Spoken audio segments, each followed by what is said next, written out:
내년에 또 이제 작가님을 모시고 내년에 또 이제 이 경기 필프가 또 가지 않을까. 또라는 말에 조금 아니요. 강조. 아니. 그러니까. 어쩔 수 없이 나는 네, 원하지 네. 않는데라는 아니. 그 또! 암묵적인, 네. 또 그래. 제가 작가님께 자주 혼나긴 하지만 저는 정말 다행인 게 이 프로가 작가님이 아니었다면 진짜 갑자기 왜 부담스럽게. 이거 빨리 넘어갈게요. 네, 빨리. 그런다고 아니요. 제가 야단 안 칠 줄 알았죠.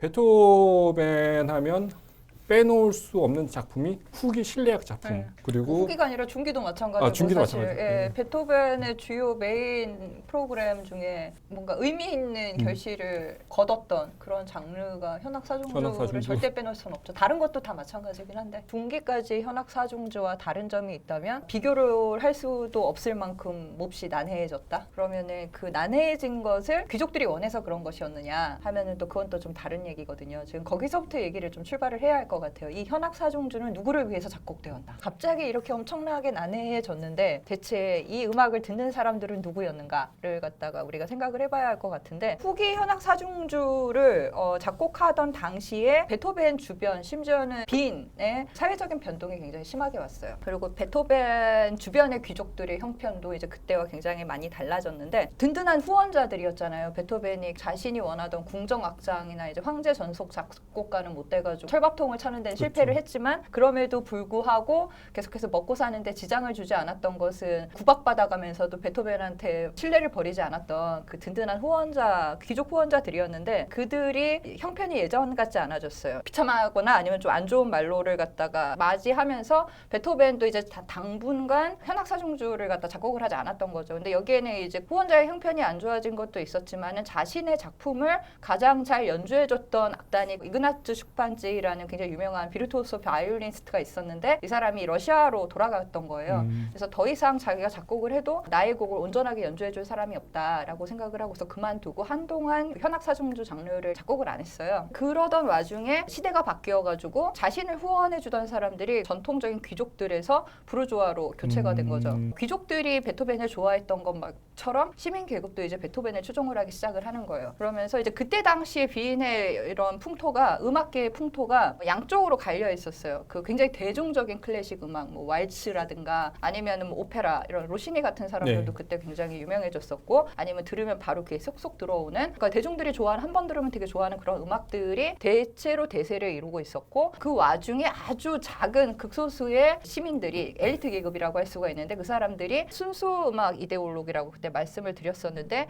굉장히 난해하고 한 번만 들어서는 결코 이해할 수 없고 그럼에도 불구하고 거기에는 되게 숭고한 철학이라든가 미학이 담겨 있을 것이다 라고 생각을 하면서 그 음악들을 계속 절대적으로 후원을 하는 부르주아 계층이 생겼는데 이제 그들이 베토벤의 곁에 모여들기 시작을 한 거죠. 그리고 슈판시키가 돌아왔어요. 러시아에서. 이제 이런 여러 가지 상황들이 맞물려서 베토벤이 이제 내가 다시 후기 사중주를 작곡할 시기가 되었다라고 생각을 했고 이제 그 사이에 베토벤도 굉장히 많이 바뀐 거죠. 너희가 이것까지 연주할 수 있어? 너희가 이것까지 이해할 수 있어? 라는 뭔가 마치 청중을 갖다가 시험하는 듯한 굉장히 어려운 곡들을 갖다가 작곡을 하기 시작을 하면서 태어난 지 250주년이잖아요 지금. 오늘날까지 우리의 귀를 갖다가 매우 괴롭히고 계시는 그러면 그 시기부터 이제 작곡한 게 저희가 흔히 알고 있는 후기 현악사중주곡이라고 하면 총 6개 정도 얘기를 많이 하더라고요. 12, 3, 4, 5, 6 4개랑 대푸가 이게 그 이후의 시기에 작곡된 건가요? 그렇다고 봐야죠. 듣는 사람의 음악성을 갖다 평가하는 그 수준을 넘어서 정치에 대한 비판도 사실은 한 몫을 한 거예요. 그때가 이제 메테르니히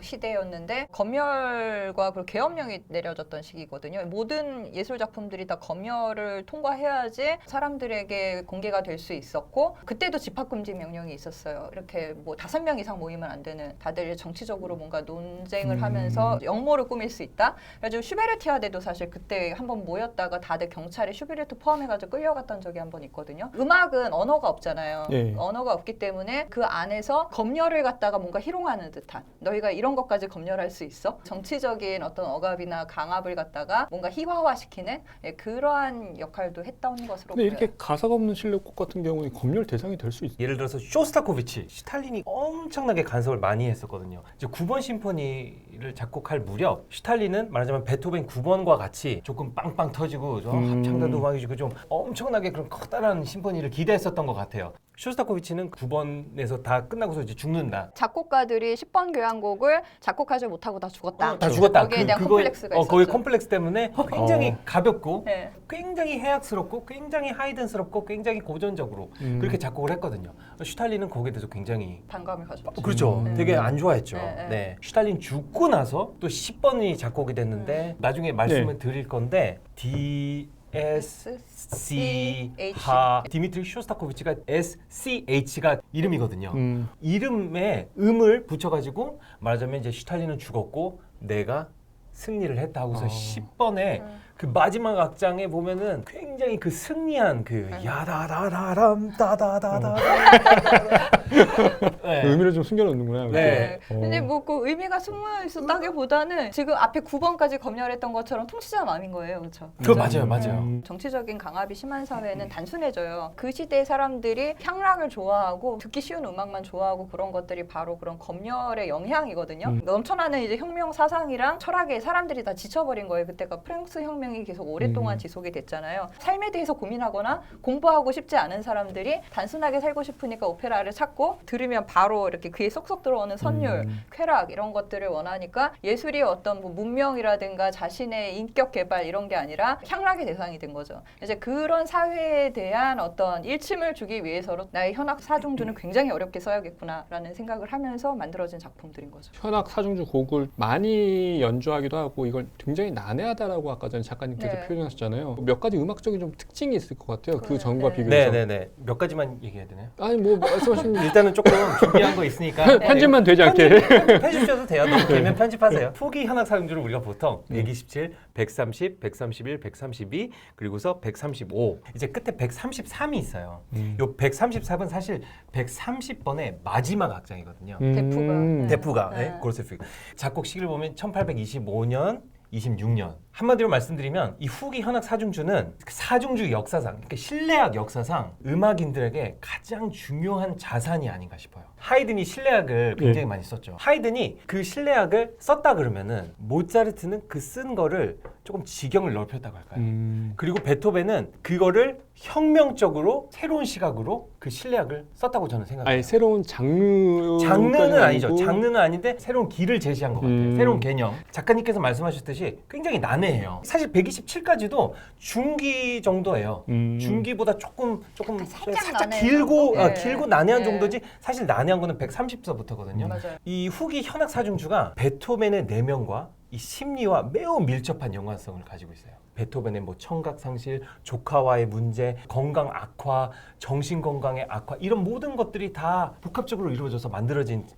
거라고 저는 생각을 하거든요. 바르톡이라든가 스트라빈스키라든가 이 바그너라든가 많은 작곡가들이 이 베토벤의 후기 작품에서 이렇게 연결이 됐다고 저는 생각을 그쵸. 해요. 후기 낭만곡이라고 할 수는 없어요. 이 곡이 베토벤의 후기 곡들로 하여금 이 작곡가들이 거기서 아이디어를 얻고 그러니까 모태가 된 거죠. 네, 네. 그로세 퓨그는 정말 그로세가 크다는 뜻이에요. 큰 아이디어, 이게 익스펜딩하는 그 아이디어라든가 작곡 테크닉 이런 것들이 모든 것이 다 거기서 대입법이 사실 그렇게 길게 진행되는 작품이 흔한가요? 그렇지 않죠. 근데 그렇죠. 이제 베토벤은 대위법하고 또 푸가 장르를 여기 현악 사중주에 굉장히 밀접하게. 예를 들어서 127번 같은 경우는 이 악장이 테마와 변주곡이에요. 테마와 변주곡인데 이게 재밌는 게 뭐냐면 베토벤 9번 4악장 Zeit umschlungen du Millionen 곡이 나오는 데서부터 조성 화성이 곡에 똑같아요. 본인 거니까 그냥 본인 거고. 썼다고 본. 네. 132, 130, 131. 이게 지금 순서예요. 쓴 순서예요. 쓴 순서가 네. 번호는 좀 작곡 쓴 다른데. 순서인데 미국에서 외웠을 때 ABC 퀄텟이라고 A 마이너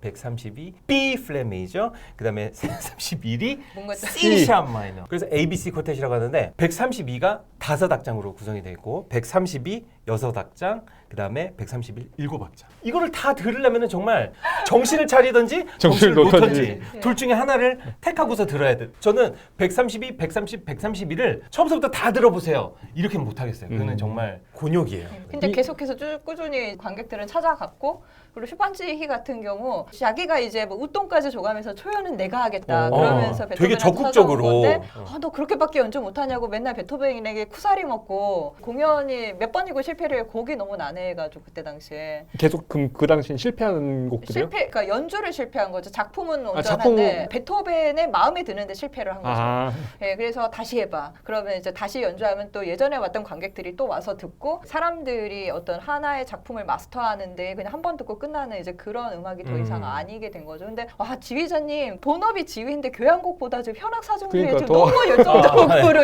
아직 안 끝났어요. 아 그래? 또 한 가지 소개시켜 드리고 싶은 악장이 있어서 이건 제가 제일 좋아하는 악장이에요. 악장. 오프스 132의 3악장이거든요. 근데 여기 독일어로 왜 템포가 적혀 있잖아요. 하일리거 당크게상 아이네스 게네제는 안디 고타이트 인데 리디션 토나트라고 적혀 있어요. 내가 지금 회복을 했는데 하나님께 그것을 감사 찬양을 드립니다. 처음에 들으면은 굉장히 황홀하기 그지없어요. 이 음악 이론적으로 설명을 드리는 것보다 실제로 한번 들어보셔야 돼요. 이게 굉장히 이런 곳에 한 줄기 빛이 갑자기 빰빰 띵바리라디 하는 그런 멜로디가 너무너무나 이 상쾌함을 불러일으키고, 더 중요한 거는 아까 쇼스타코비치 데헤세하 요게 있다고 네. 했었잖아요. 네. 근데 그게 130, 131, 132에 솔샤블라 파미 하는 그 테마가 있어요. 단위도 단육도 탄이도 하고서 또 내려오거든요. 요게 미친 듯이 나와요. 불협화음이 계속 나온다. 불협화음이 아니에요. 아니, 그런데 테마가 130에도 나오고 고로세 퓨가에도 나오고 막 이게 변형이 되고 2도잖아요. 그러면은 7도로 아니면은 6도인데 6도를 3도로 이렇게 내린다던가 하는 그런 변형이 계속 하면서 이게 콜텟이 그렇게 작곡이 됐거든요. 저는 이거가 현대 음악으로 가게끔 시작할 수 있도록 저도 사실 아이디어를 준 거. 그렇게 생각이 좀 들었던 게, 특히나 이 대푸가를 보면은 진짜 현대음악 듣고 있는 느낌이 좀 들거든요, 진짜로. 그렇죠, 예. 근데 낭만으로 넘어가면은 이런 식의 예. 어떤 그렇죠. 복잡하고 뭔가 이렇게 좀 가림막 쳐진 그런 게 안 나오죠. 예. 그래서 저는 베토벤이 낭만 시대를 연 것뿐만이 아니라 이 곡 때문에 현대로 현대음악의 가봤죠. 예, 시대도 그렇죠. 열었다. 예. 동시에 이따가 열었다고. 이제 우리가 피아노 소나타에서도 얘기하겠지만 완전히 그건 또 다른 세계거든요. 마지막 135. 요거를 얘기 안 할 수가 없어요, 사실은. 모차르트의 레퀴엠이 있다 그러면 브람스의 Fear Ernst의 계산 엄격 노래라고 하나요? 에른스테 리더? 마지막 작품이잖아요. 브람스의 마지막 작품. 그러면 이제 135가 맞아 베토벤의 거기에 맨 마지막 악장에 보면은 Der schwer gefasste Entschluss. 어려운 결정을 내려야 하는, 파트보에도 그렇게 써져 있는지 저는 잘 모르겠는데 무세스자인. muss es sein이라고 적혀 있어요. 질문을 던져요. 굉장히 느리게 muss es sein으로 이렇게 연주가 되다가 갑자기 es muss sein, es muss sein 그 느린 부분이 지나고 나서 갑자기 밝아지면서, 저는 그거가 참 질문이에요. 그게 참 어려워요. 꼭 이래야만 하는가? 질문을 이게 했잖아요. 질문이잖아요. 네. 이게 죽음에 관한 질문인 것인지 다채로운 얘기가 그렇죠. 있어요. 다채로운 얘기가 네. 있죠. 근데 만약에 죽음이라고 네. 그러면은 es muss sein 이게 너무 밝다는 네. 그래서 아마 그런 얘기가 나왔을 것 같아. 친구한테 돈을 꿨는데 베토벤이 예. 이제 친구가 돈을 갚으라고 그랬는데 나 지금 돈 없어서 못 갚아. 그러니까 내가 꼭 갚아야 해. 그랬더니 난 못 갚는다고. 친구가 그렇게 나와야만 해. 그러니까 나는 그렇게 나올 수밖에 없다고 얘기한 어떤 그런 조크가 여기 숨어 있다는 얘기를. 마지막까지 베토벤은 그렇게 진지한 사람만은 아니었고 끝까지 뭔가 유머를 잃지 않았다. 네, 그리고 네. 이게 인생은 나는 죽지만 너네는 계속 가야 한다. 네. 나이가 들어가지고 그게 가능했던 게 아닌가 싶은 게, 멘델스존의 현악 사중주 같은 경우 그 6번이 자기 누이 파니 멘델스존이 죽고 나서 작곡한 거거든요. 그리고 그 곡을 작곡한 다음에 바로 3개월 뒤에 죽어요. 사실 우리가 베토벤과 멘델스존을 비교할 때 훨씬 더 낙천적이고 긍정적으로 보는 게 멘델스존이잖아요. 근데 그 6번은 되게 비장하고 참혹하다 싶을 만큼 되게 뼈가 알이 있는 곡을 남겼어요. 그에 비해서 베토벤도 마지막 작품이 현악 사중주인데, 근데 이건 너무 뭔가 다시 사악장이고 그러니까 형식을 대우를 하고 존대를 하고 무겁거나 막 네, 이제 그렇죠, 그런 의미가 그렇죠. 아닌 거죠. 네. 예. 30, 31, 32 하다가 갑자기 35는 난해한 거에서 조금 벗어나다는 그게 느껴지거든요. 그러니까 그렇죠. 할 걸 다 살아봐서 네. 고난이나 역경에서 뭔가 해탈한 네, 그러고서 다시 그냥 웃음으로 넘겨버릴 수 있는. 제가 이제 너무 심각하게 생각하는 것 같아요. 네. 저는 작가님 말씀 들어보니까 근데 또 그렇게 또 넘기기에는 베토벤의 음악이 좀 무거운 건 사실이죠. 그렇죠. 어떻게 해야 되지? 작품 하나씩 좀 추천 부탁드려도 될까요? 네, 저는 아까 말씀드린 그 알반 베르크 나랑 사중주. 똑같아. 네. 그래요? 132의 이제 3악장 그리고 135의 마지막 악장. 아까 설명드린 무세 사인, 스무스 사인 그거. 똑같나요?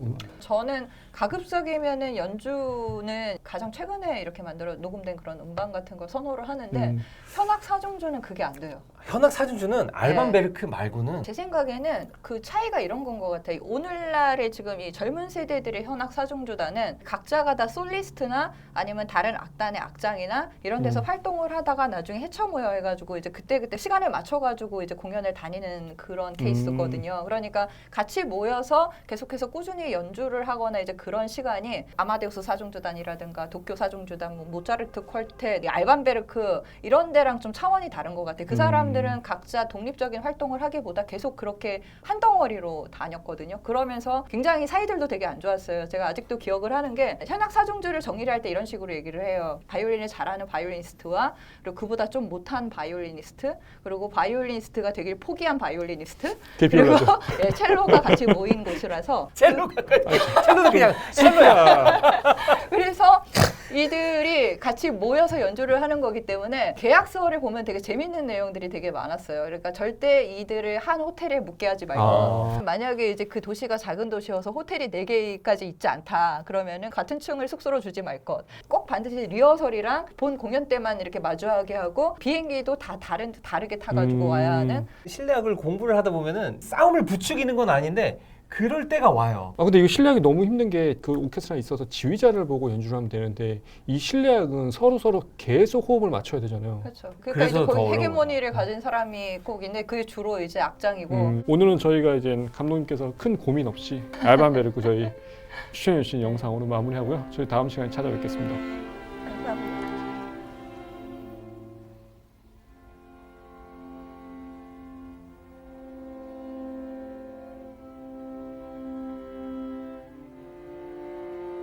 두 아이의 아버지가 되셨습니다. 유유. 행복하지 않으세요? 행복이에요. 행복하죠. 네. 지금 녹화되고 있어요. 네네네. 아주 행복합니다. 정말 와이프한테 다시 한번 사랑합니다. 사랑합니다. 저는 그냥 하나로 여유 아닌 여유가 생겼는데 지금 아기가 몇 살인데요? 저 3살이에요. 근데 여유가 있다고요? 그러면 이제 와이프 와이프님이 지금 독박 쓰고 있다는 소리네. 약간 그런 느낌이다.